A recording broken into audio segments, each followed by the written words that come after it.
protect freedom. There's a lot of talk about the states being a laboratory of democracy. That's not why we have states. We have states because they did not want to have unfettered, centralized power in the national capital. In fact, James Madison refused to call the Constitution that created the federal government, he refused to call it a national government. Because if it was a national government, it could act everywhere and everybody. But we have a federal government because it has certain limited powers that are enunciated in the Constitution.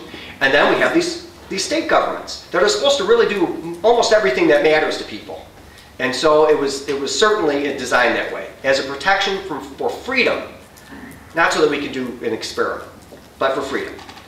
The Constitution, it is the supreme law of the land, adopted by the people, and a written constitution. A written constitution was also a revolutionary thing. It's a government of limited enumerated powers. Again, federalism, checks and balances, separation of powers, a bicameral Congress, a president indirectly elected by the people, a House of Representatives directly by the people, a Senate elected by the people of each state, frequent and set elections, the elimination of hereditary offices and nobility, elimination of religious tests, the subordination of the military to civilian authority, the division of war powers between the executive and the legislature. We added the Bill of Rights, which protects the free exercise of religion, prohibits the state establishment of religion, protects the freedoms of speech and press, the right to assemble, the right to petition, the right to bear arms, prohibition of quartering of troops, prohibition of unreasonable searches and seizures. I could go on and on. The 9th and 10th Amendments, obviously. The reservation of the rights that are, you might have accidentally not omitted one, doesn't mean it's been eliminated in the 10th Amendment embodying federalism. All those things were designed to ensure the protection of liberty. Now, for the Founding Fathers, there's no question. Equality, the social compact, and the recognition of unalienable rights have been mostly limited to white men. But animated by the first principles of a free and just government, America abolished slavery, extended the franchise to all races, enfranchised women, and enacted civil rights legislation. I'm not by any stretch of the imagination saying the civil rights struggle is incomplete, but we are inspired by our first principles to fulfill those. Now, what do? There are a number of proposals, and they're all in the last chapter of my book. And I'm not going to go through them all because that would take the rest of the night. But they include education, legal, holiday, media, nonprofit, and political reform. The key is to be engaged in education reform, legal reform. The holiday I'll talk about in a minute. Media, nonprofit, and political reform. I can tell you are the salt of the earth, okay? And you should never, ever, ever apologize for being engaged.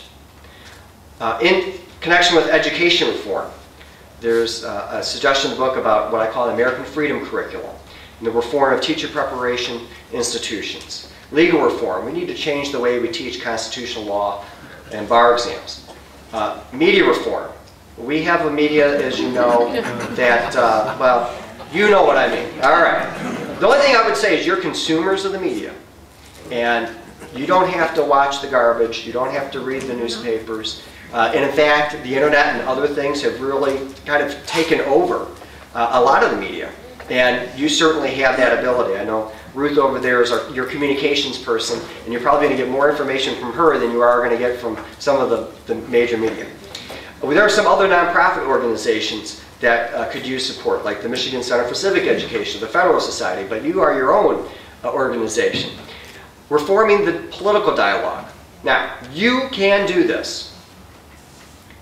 You have already organized yourselves. You're already making your presence known. People are reluctantly acknowledging you in the media. And don't let anyone tell you that you can't make a difference or that you should shut up. Okay?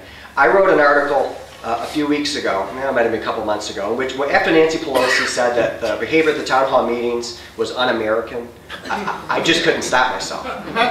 So I wrote an article and reminded the speaker and Joseph Warren and John Hancock, who were nothing but rude and disruptive to the meetings of the English. And they went and burned people in effigy. They had parades and stormed outside of people's houses. It's certainly embedded in the American character to get into people's faces when your liberty's at stake.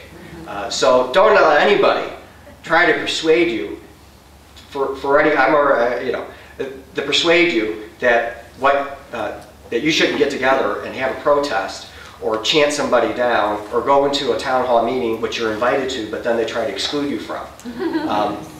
You certainly have the right to be engaged and reform the political dialogue by your engagement. Now, I have one proposal I want to give you a little more detail on. It's called Patriot Week.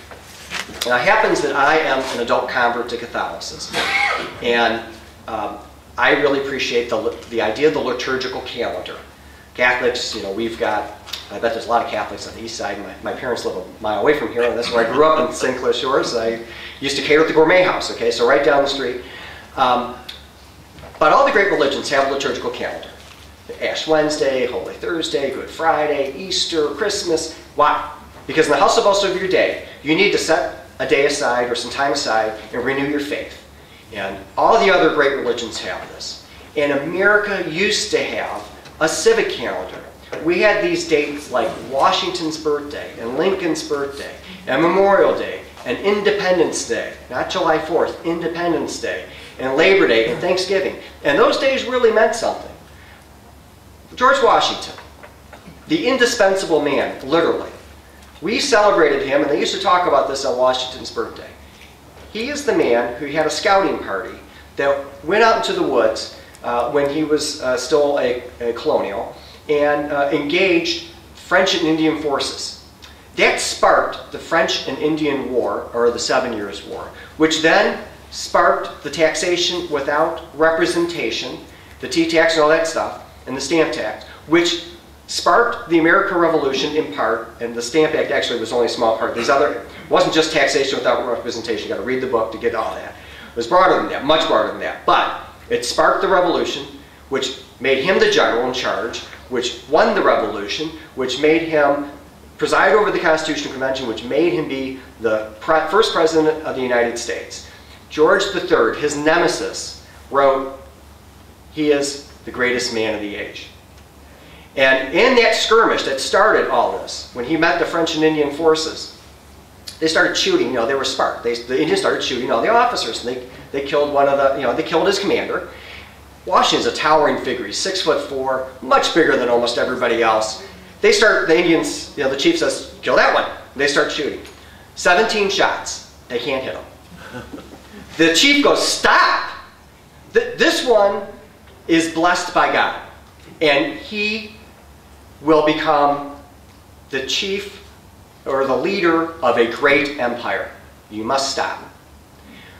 Washington's able to gather the troops, get out of there. He had 2 horses shot from underneath him. He goes to his troops. He goes like this. There's 4 holes in his coat. Okay? Don't try to kid me about divine intervention. We don't teach that story anymore. Why? Because we have taken Washington's birthday and Lincoln's birthday, squished them together to President's Day, and we now celebrate Franklin Pierce with the same vigor as Lincoln and Washington. And I want to ask you if you know who Franklin Pierce is, okay? It's a ridiculous thing. And we also know that really, we don't celebrate the presidents. What we do is we go to New York Carpet World and Gardner White for those things, okay? Lincoln wrote about gave a speech about Independence Day. And it's a little long, so bear with me. He said, "We are now a mighty nation. We run our memory back over the pages of history for about 82 years, and we discover that we were then a very small people in point of numbers, with vastly less of everything we deem desirable among men. We look upon the change as exceedingly advantageous to us in our posterity, and we fix upon something that happened a way back. We